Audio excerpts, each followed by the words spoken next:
I stood outside the executive office on the 88th floor of Skyline headquarters and drew a slow breath. The 4-inch stilettos already made my 5'6" frame feel taller, but they also forced me to watch every step. Beyond the glass walls, the city glittered like scattered diamonds. Inside, behind that same glass, waited the man the business press called the living god of death. 3 months earlier, I'd been running calendars for another conglomerate until a headhunter waved an offer no one refuses. Money wasn't the real hook, though. The hook was the name Ethan, an industry legend at 28, tripling market cap in 3 years. Luna, he's ready for you, Jade whispered, eyes full of pity. He chewed out marketing this morning. Be careful. I tucked a stray strand behind my ear and smiled. Thanks for the heads up. The first thing I noticed when the door swung open was the width of his back. He stood at the window, afternoon light gilding his silhouette. The black suit, cut to worship a broad-shouldered, tapered-waist frame, announced power even from across the room. Ethan, I'm your new executive assistant. Luna. My voice stayed level. No tremor. He turned, eyes locking on me like a hawk sizing up prey. I had to admit the gossip rags were right.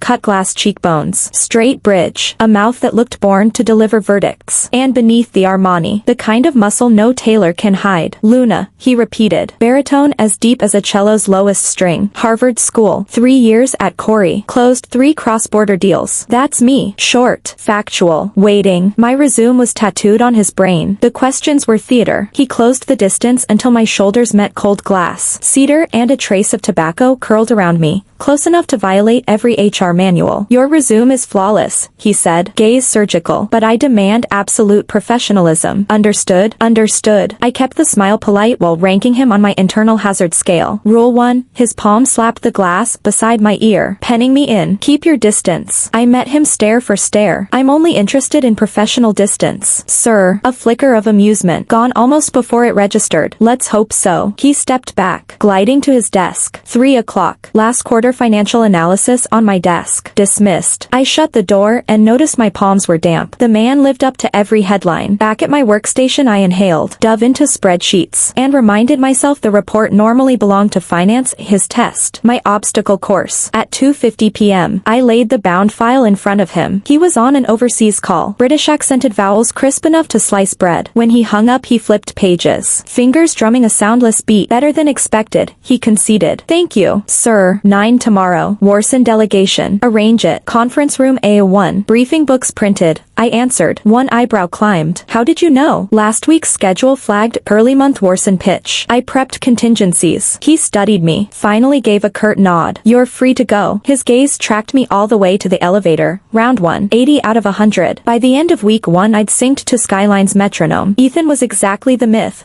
All work, zero play. A 3-meter no-fly zone around any female employee. That afternoon I was collating board slides when Vivian swept in, 3rd visit this week. Each one a reconnaissance mission disguised as social courtesy. Is Ethan in? She asked. Chanel skirt suit immaculate. Diamond tennis bracelet throwing sparks. He's in a board meeting. Vance, you may wait here. She looked me over like a stain on silk. I heard you're the new assistant. The last one forgot her place. I offered a bland smile. I'll try to remember mine. She sniffed, ready to fire another round. When the conference doors opened, executives filed out. Ethan last, murmuring instructions to Jade. Ethan, Vivian chirped, switching to sugar voice. Daddy wants to know if you're coming to Silver this weekend. Ethan glanced at her, then at me. Luna, have the minutes on my desk in an hour. It's already being compiled. Warson, I answered, privately amused by the way he was pretending Vivian didn't exist. He gave a curt nod, then finally turned to her. I'll attend. Victory lit Vivian's face. She shot me a look that practically crowed. He chose me. I sat back down without changing expression, though inside I was laughing at the heiress's childishness. She seemed to think showing up at the same event made their relationship special, when in reality it was nothing more than basic business etiquette. At 5 sharp I carried the finished meeting summary into Warson's office. He was on a call. He motioned for me to leave it on the desk. I'd barely set the folder down when his hand lifted. Palm out to stay. This number is wrong, he said once he'd hung up, tapping a line in the report. Brows drawn together. I don't care who supplied it. I care that it's accurate. Every document that crosses my desk should already be verified. I drew a slow breath, swallowing the flare of irritation. Understood. Warson. I'll recheck it immediately. An hour later I'd not only traced the figure back to the raw spreadsheet, but rebuilt the surrounding tables and located the rounding error that had skewed the result. When I stepped in front of him again, something that might have been approval flickered across his eyes. Gone so fast I almost missed it. Efficient, he said flatly. Walking out, I could feel his gaze on my back. By now I'd decoded the man. He respects competence, loathes flattery, and treats near perfection as the minimum. Meet that bar and he'll grant you the basic courtesy most bosses never bother with. Back in my apartment, I towed off the stilettos and collapsed onto the couch. My phone buzzed. Mom, how's the new job? Sweetie, is your boss manageable? I needed my sore ankle, keeping my tone light, demanding but fair. I like it. Good. Don't work yourself to death, okay? After we hung up, I stared out at the river of neon below. The city is dazzling and merciless. Being female earns you 0 handicap. Survival is strictly merit-based. And Warson is the steepest test I've ever faced. Third week on the job. Skyline lands a cross-border partnership and the entire executive floor works overtime. By 10 p.m. only Warson and I are left on the top level, prepping for tomorrow's negotiation. I'm collating the last deck when the internal phone shrills through the hush. Luna, bring the bathrobe from my bathroom. His voice is rough with fatigue. I head to his private suite, a minimalist box of black, white, and gray I've entered only to drop files or remind him of the next meeting. Steam rolls out the moment I push the door. Realization hits too late. He's in the shower. Through the mist, Warson stands under the rainfall head, water streaming over the inverted triangle of his back, glutes tight, towel slung low enough to reveal the V-cut grooving into terry cloth. Every muscle looks carved by years of discipline rather than vanity. He turns. Our eyes lock. Time stalls. I absorb every dripping detail, ink black hair, droplets sliding across his collarbones, down the shelf of his pecs, over the 8 clearly defined blocks before disappearing beneath the towel. The man is built like an athlete who trains for function and ends up with art as a side effect. Seen enough? His voice is low, amused, utterly unbothered. I spin toward the door. Sorry, leaving now. A wet hand closes around my wrist. The world tilts. My back meets cool tile pinned by the furnace of his body. Since you're here, he murmurs, breath warm against my cheek. How about washing my back? My brain whites out. I register only heat, his chest through my soaked blouse, the drum of his heartbeat under my palm. Warson, let go. Even I can hear the quaver. Water hammers the marble, plastering silk to skin. My white shirt turns transparent. The lace of my bra is suddenly public information. He notices, of course he does. Your pulse is racing. His hand settles over the frantic thud. I can't think, can't move, can't do anything but feel the graze of his lips as they brush the corner of my mouth, then seal over it. The moment his tongue slips past my teeth, every circuit in me overloads.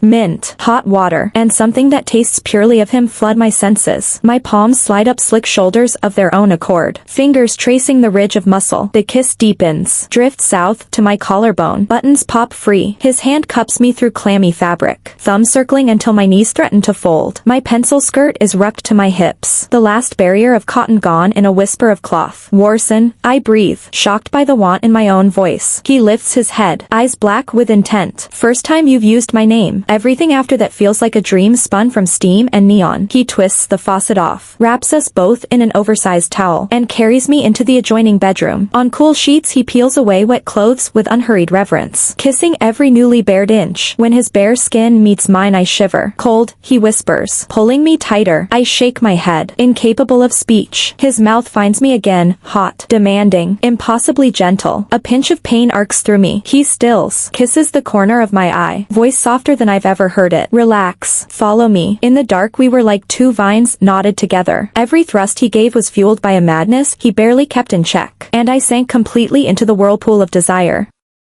My nails left red trails down his back. My moans were swallowed by his kiss. In that unfamiliar room we explored each other's bodies like travelers who had been starving for far too long. Afterward he leaned against the headboard and lit a cigarette. Smoke curled between us, carving his profile into something almost indecently sexy. I curled under the quilt, my body still humming, regret already pooling in my chest. I had vaulted clean over every professional boundary. How had I lost control like that? Starting tomorrow, you move in with me. It wasn't a question. It was a verdict. I sat up, clutching the sheet like a last shred of dignity. I refuse. He raised an eyebrow and exhaled a perfect ring. Reason? Tonight was an accident, I said, fighting to keep my voice level. One mistake doesn't rewrite my life. He crushed the cigarette out, rolled, and pinned me in one fluid motion, eyes blazing. Then we'll make accidents the new normal. Round 2 began faster than I expected. This time he knew my body, knew exactly how to shatter my control. Under moonlight we nodded again, until exhaustion folded us in half.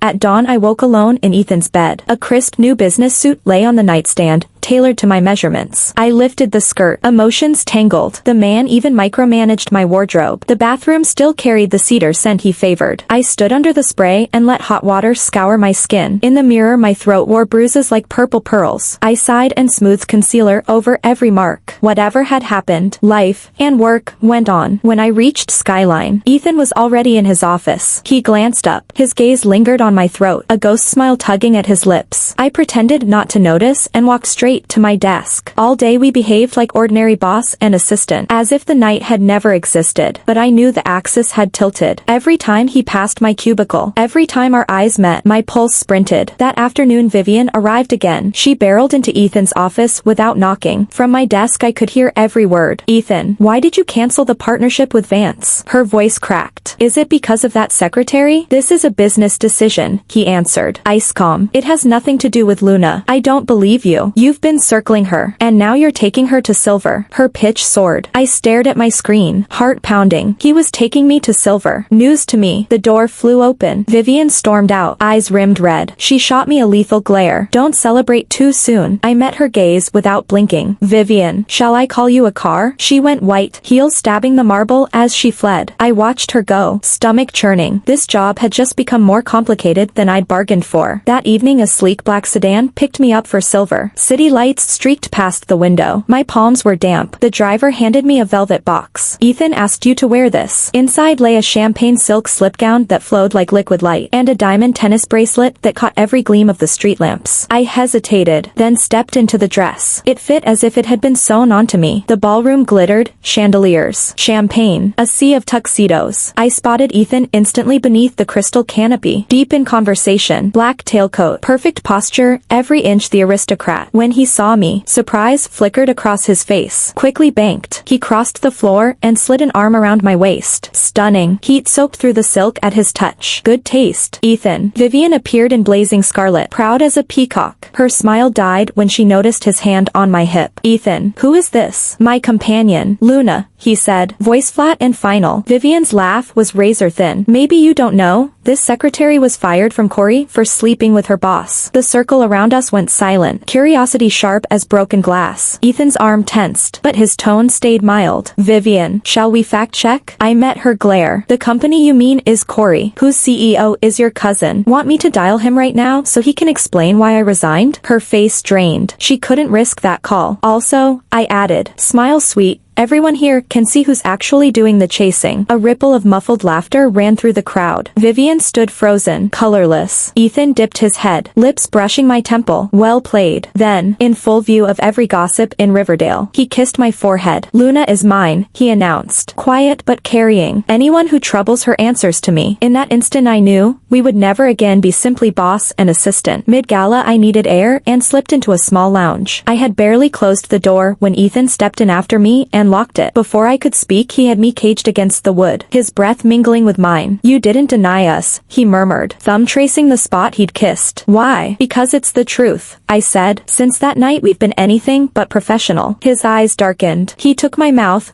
harder, deeper, no room for refusal. My hand slid up his shoulder of its own accord, feeling the hard muscle beneath the fine wool of his suit. "This dress," he murmured, his mouth brushing my collarbone, "is too revealing. You picked it." My protest came out a soft gasp. "That's why I'm regretting it." His palm glided down my back. "I don't want anyone else seeing you like this." We tumbled onto the office sofa. His weight stole my breath, yet it felt safe. Just as his kisses drifted lower, a knock rattled the door. "Ethan, are you in there?" Vivian's voice. We froze. He whispered against my ear, not a sound. While we stayed motionless, his fingers slipped under my hem with slow, punishing intent. I bit my lip, swallowing every whimper. Outside, Vivian lingered, then finally walked away. "You're horrible," I glared, but my voice held no sting. He chuckled low. "Yet you like it, don't you?" My phone rang, Mason's name glowing on the screen. Ethan's eyes turned glacial. I let Mason's call go unanswered, but Ethan's mood had already shifted. On the ride home he sat silent, the air around him thick with frost. "Mason's only my childhood best friend," I offered. "Childhood best friends don't ring at midnight," he shot back. I sighed. "He just flew in. Jet lag." Ethan braked hard and pulled to the curb. "Luna, understand this. You chose me, no divided loyalties." "I'm not." His phone cut me off. With each second he listened, his face darkened. "Data breach at headquarters. I have to go." he said, snapping the call shut. I'll drop you home. I'm coming with you, I insisted. A secretary belongs in crisis. He studied me, then nodded. Skyline's top floor blazed with light. The entire suite was racing to contain the leak. I stayed beside Ethan all night, ignoring Mason's repeated calls. At 5 a.m. the worst was patched. Ethan told me to rest. I staggered into the staff lounge and collapsed. Sometime later warm arms lifted me. I blinked at Ethan. Keep sleeping, he whispered, carrying me into his private suite. He laid me on the bed, covered me, and, instead of leaving, unbuttoned his jacket and stretched out beside me, tucking me close. Sleep. Just this once I'm breaking my own rule. In that safe warmth I drifted off, half dreaming his vow, you're mine. No one takes you. When the crisis cleared, Ethan announced a getaway. Reward for exceptional performance, he claimed. Alpine sat deep in the mountains, utterly private. We arrived at night. Moonlight turned the Japanese courtyard into a living painting. Hot spring first, he said, handing me a yukata. I'll finish this file and join you. Steam curled off the outdoor pool while I floated, staring at the stars. Footsteps. Ethan stepped in wearing only a towel, water beading on his chest. He waded closer. Come here, he said, extending a hand. I hesitated, then glided over. He pulled me in. The wet cloth clung everywhere. I missed you, he breathed against my neck, voice gravel rough. Back in the room, I whispered. Too late. He crushed me to him as though trying to fuse our bones. Later he carried my limp body to bed and loved me again. Slower, reverent. Before dawn I woke to find him watching me. What? I murmured. Mason wants to see you, tomorrow. In the city I met Mason at a quiet cafe. He looked thinner, smile still gentle. I'm getting married, he opened. Family arrangement.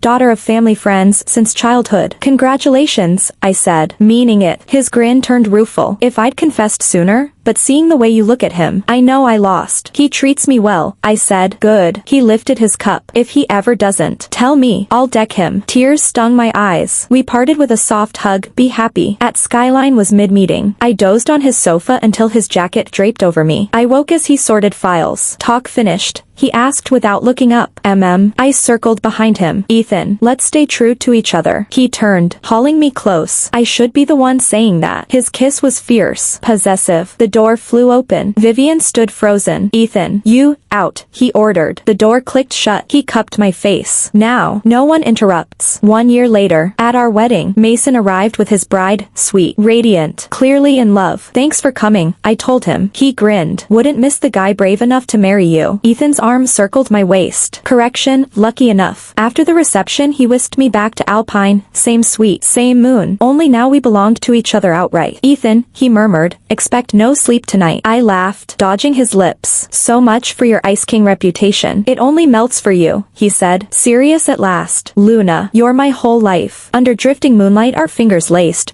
proof that every clash and surrender had led us here, to love thick enough to last.